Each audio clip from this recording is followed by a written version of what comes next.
नमस्कार, आप देख रहे हैं लाइव लगातार और लाइव लगातार आपसे हर बार एसओपी के नियमों का पालन करने का पक्ष धर रहा है। लेकिन सबसे पहले मैं आपको बता दूं कि जिस तरीके से जो झारखंड प्रदेश में पूरा प्रदेश जो है कोरोना का जो टीका जो है, जो जीवन रक्षक जो टीका जो है लोगों को जो सुरक्षित रखने में मददगार होता है और सहायक होता है, उन टीके का घोर संकट चल रहा है। लेकिन अभी तक मैं बता दूं कि बोकारो में अभी संकट की स्थिति नहीं है, लेकिन यह भी नहीं कहा जा सकता कि बोकारो में स्टॉक है जो 2-4-5 दिन लगातार कंटिन्यू हो सकता है। लेकिन अब सवाल यह है कि बोकारो की क्या आदतन स्थिति है और यहाँ की क्या हालात क्या है और टीके की जो आपूर्ति जो हो रही है उसकी क्या कंडीशन है बोकारो में इस विशेष जानकारी के लिए हमारे साथ बोकारो के civil surgeon doctor Ashok Pathak ji मौजूद हैं। हम उनसे बात करने की कोशिश करेंगे कि क्या हालात हैं। लेकिन जो अभी जो प्राप्त खबरों के अनुसार जो मैं आपको बता दूं कि अभी वह स्थिति जो है टीकाकरण का कि यही है कि अभी अद्यतन स्थिति यह है कि अभी हमारे स्टॉक में टीका नहीं है, लेकिन तब है कि टीका उतना पर्याप्त हर रोज़ होता है और उतना टीका रोज़ जिला प्रशासन को मिलता है कि एक दिन का काम चला सकें और दूसरे दिन काम शुरू कर सकें। लेकिन ऐसी स्थिति में क्या विशेष जानकारी है हमसे ज़्यादा हमारे सिविल सर्जन जानते हैं और उन्हीं से हम जानने की कोशिश करेंगे। जिस तरीके से जो टीका का जो पूरे झारखंड में जो घोर संकट चल रहा है, आपके यहाँ क्या कंडीशन है? टीका तो हम लोग डेली दे रहे हैं और लोगों से अनुरोध कर रहे हैं कि मैक्सिमम नंबर में आकर टीका लें। टीका का स्टॉक के लिए आप चिंतित ना हो। यह सही बात है कि टीका थोड़ा सीमित मात्रा में है, डेली हम लोग दिया जा रहा है और कभी किसी को कोई भी वैक्सीन सेंटर से हम लोग लौटा नहीं रहे हैं।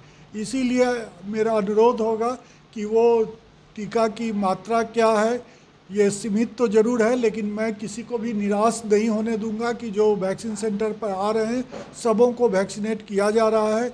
एक दिन भी इस बीच में कोई गैप नहीं हुआ है और मुझे पूरी उम्मीद है कि आने वाले 2-4 दिनों में हम लोग बिल्कुल ही कंफर्टेबल पोजीशन में हो जाएंगे कि हमेशा मेरे पास बफर स्टॉक मौजूद रहेगा। तो उससे क्या होगा कि हम अपने पॉलिसी को और अच्छे तरीके से लागू कर सकेंगे। और लोगों को मैं सावधान करना चाहूँगा कि ये जो अभी थर्ड वेव की बात चल रही है बहुत ज़ोर शोर से, ये थर्ड वेव बिल्कुल ही आएगा अगर हम लोग लापरवाही बरतेंगे, क्योंकि हमारे हाथ में है कि हम अपने को कैसे सुरक्षित रखें और अपने समाज को कैसे सुरक्षित करना है। क्योंकि इसके जो सबसे आसान उपाय हैं बचने के, बचाव के, वो ये है कि 2 गज की दूरी आप मेंटेन कीजिए, मास्क लगाइए और हाथ बार बार धोइए। भीड़ भाड़ वाले जगह में बिल्कुल ना जाएं, किसी भी समारोह में शरीक ना हो और कहीं भी बहुत आवश्यक हो तभी घर से निकलें और जब निकलें तो बिल्कुल मास्क लगा के निकलें। और सबसे बड़ी बात, आप खुद भी वैक्सीनेशन लें और आपके अगल बगल आपके परिवार में जो भी हो उनको प्रेरित करें, क्योंकि पूरे वर्ल्ड में ये देखा जा चुका है कि जहाँ भी वैक्सीनेशन तेज़ी से किया गया वहाँ को कोरोना संक्रमण की दर तुरंत कंट्रोल में आ गई और लोग सुरक्षित हैं। तो इसीलिए मेरा अनुरोध होगा कि आप सभी जो भी 18 से ऊपर के व्यक्ति हैं वो निश्चित रूप से टीका ले लें और इस तरह हम लोग थर्ड वेव को रोक सकते हैं।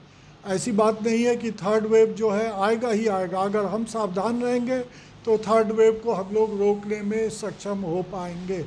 क्या लगता है सर कि जिस तरीके से जो थर्ड वेव जो आने वाला है और थर्ड में क्या जो दोनों टीका जो ले लेंगे वो कितना सुरक्षित हो पाएंगे? वो जो दोनों टीका ले लेते हैं वो 100% ये सुरक्षित है कि उन्हें हॉस्पिटलाइज्ड होने की नौबत नहीं आएगी और उनके जान को कोई खतरा नहीं होगा।